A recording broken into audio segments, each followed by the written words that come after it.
पहले तो मेरे सभी बहुजन समाज को जय भीम, नमो बुद्धाय, जय संविधान। तो दोस्तों, आज हम बात करने वाले हैं वाल्मीकि रामायण के बारे में, जिसमें कुछ तत्व ऐसे जिनका हैं कोई अर्थ जो नहीं है, कोई तर्क अमानवीय हैं, नहीं है। कोई बिना ही मतलब की बातें हैं जो। और मैं इसे शुरू करने से पहले बता दूं कि मैं अपनी तरफ से कुछ भी नहीं बोल रहा हूँ। जो भी कुछ है वो इनके ग्रंथों में लिखा हुआ है। सबूत के तौर पे आप गूगल सर्च करके भी देख सकते हैं। तो हम बात करने वाले हैं हनुमान जी और मगर ध्वज की तो प्रमाणिकता इसको के शुरू ऊपर। करते हैं। वाल्मीकि रामायण के अनुसार लंका जलते समय आग की तपिश के कारण हनुमान जी को बहुत पसीना आ रहा था। इसीलिए लंका दहन के बाद जब उन्होंने अपनी पूंछ में लगी आग को बुझाने के लिए समुद्र में छलांग लगाई तो उनके शरीर से पसीने की एक बड़ी बूंद समुद्र में गिर पड़ी। उस समय एक बड़ी मछली ने भोजन समझ वह बूंद निगल ली। उसके उदर में जाकर वह बूंद एक शरीर में बदल गई। अब साथियों, इसमें नोटिस करने वाली बात यह है, इन्होंने इसमें लिखा है कि बूंद समुद्र में गिरी। तो समुद्र में अगर पसीने की बूंद गिरे तो वो पसीने की बूंद कोई कैसे निकल सकता है। समुद्र में यदि कोई पानी की बूंद गिरती है तो वो तो स्वयं पानी में घुल जाएगी ना, मिल जाएगी। तो उसको मछली कैसे निकल सकती है। चलो कोई नहीं, उसने निकल ली। आगे चलो, इसके बारे में ही विस्तार से बात करेंगे। अभी थोड़ा इसको आगे और पढ़ते हैं।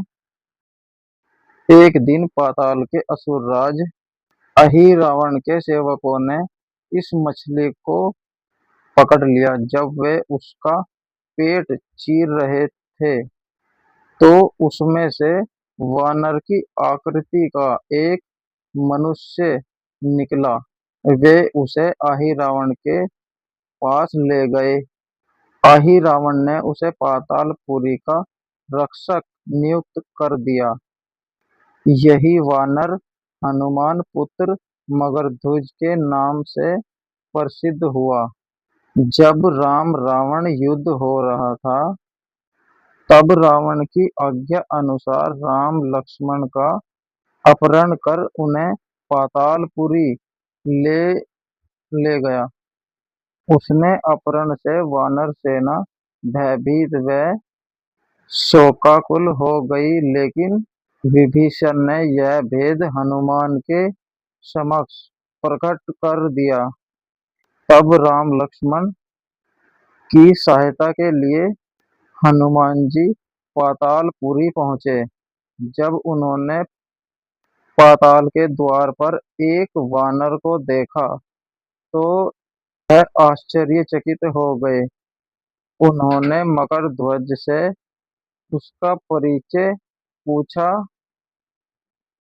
मकरध्वज अपना परिचय देते हुए बोला, मैं हनुमान पुत्र मगरध्वज हूँ और पातालपुरी का द्वारपाल हूँ। मगरध्वज की ये बात सुनकर हनुमान जी क्रोधित होकर बोले, यह तुम क्या कह रहे हो। दुष्ट, मैं बाल ब्रह्मचारी हूँ, फिर भला तुम मेरे पुत्र कैसे हो सकते हो। हनुमान जी का परिचय पाते ही मकरध्वज उनके चरणों में गिर गया और उन्हें प्रणाम कर अपनी उत्पत्ति की कथा सुनाई। हनुमान जी ने भी मान लिया कि वह उनका ही पुत्र है, लेकिन यह कहकर भी कि वह अभी अपने श्री राम और लक्ष्मण को लेने आए हैं। जैसे ही द्वार की ओर बढ़े वैसे ही मकर उनका मार्ग रोकते हुए बोला, पिताश्री, यह सत्य है कि मैं आपका पुत्र हूँ, लेकिन अभी मैं अपने स्वामी की सेवा में हूँ, इसीलिए आप अंदर नहीं जा सकते। अब दोस्तों, इसमें बहुत से सवाल खड़े होते हैं जिसका आंसर शायद ही किसी के पास होगा। पहला सवाल होता है, भाई जेनेटिक्स भी कोई चीज होती है? अगर साइंटिफिक तौर से देखें तो वो एक मछली है और वह एक बंदर है। इनके जेनेटिक्स अलग अलग हो गए तो उत्पत्ति कैसे हो सकती है किसी वानर की? और दूसरा सवाल यहाँ ये खड़ा होता है कि उसने अगर, यानी कि उसकी जो पसीने की बूंद है वो पी ली, तो वो उसने मुंह से पी है।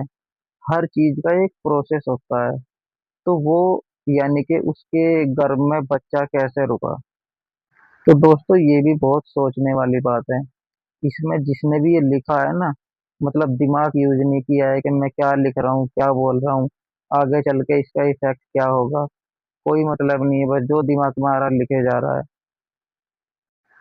अब इसमें तीसरा सवाल ये खड़ा होता है कि हनुमान जी पानी में कूदे, यानी कि समुद्र में कूदे, और उनके पसीने की बूंद गिरी और वो मछली ने निकली, और मछली को काट कर उसके अंदर से मकर ध्वज को निकाला गया। तो उसके पिताजी कौन है, ये बात उसको किसने बताई? क्योंकि मछली भी नहीं बता सकी। यदि हम काल्पनिक कहानी के तौर पर भी देखें कि मछली के पैदा हुआ, फिर मछली बड़ी हुई, मछली ने बच्चे को बता दिया कि तुम्हारे पिताजी वो हैं, लेकिन मछली को खुद काट कर निकाला उनको। तो ये सोचने की बात है, उनको किसने बताया, मकर ध्वज को किसने बताया कि तुम्हारे पिताजी हनुमान जी हैं? ये भी तो एक सवाल है ना, क्योंकि वहां पे और कोई तो था नहीं समुद्र में। वो तो मछली को पता था और हनुमान जी को पता भी नहीं था, और शायद ही वो मछली को भी नहीं पता था। तो दोस्तों यदि आपके पास इन तीनों बातों का कोई भी आंसर हो तो मुझे कमेंट बॉक्स में जरूर लिखें। हो सकता है कुछ पात्र मुझसे छूट गए हों, इसी वजह से मुझे समझ नहीं आ रहा है। तो इसको थोड़ा आगे और पढ़ लेते हैं। उसके बाद इसके बाद लिखते हैं, हनुमान जी ने मकर ध्वज को अनेक प्रकार से समझाने का प्रयास किया, किंतु वह द्वार से नहीं हटा। तब दोनों में घोर युद्ध शुरू हो गया। देखते ही देखते हनुमान जी उसे अपनी पूंछ में बांधकर पाताल में प्रवेश कर गए। हनुमान जी सीधे देवी मंदिर में पहुंचे, जहां अहि रावण राम लक्ष्मण की बलि देने वाला था। हनुमान जी को देखकर चामुंडा। तो दोस्तों यही मेरे मन में थोड़े सवाल थे, इनका आंसर अगर मिल जाए तो मैं भी थोड़ा सुलझ जाऊंगा, क्योंकि मैं उलझा रहता हूँ ग्रंथों में। अच्छे से मुझे समझ नहीं पाता हूँ मैं इसका कारण क्या है, कैसे हुआ, क्योंकि साइंटिफिक तौर पे ये कहीं भी प्रॉपर काम नहीं आते हैं। तो दोस्तों आज हम इस वीडियो को यहीं क्लोज करते हैं।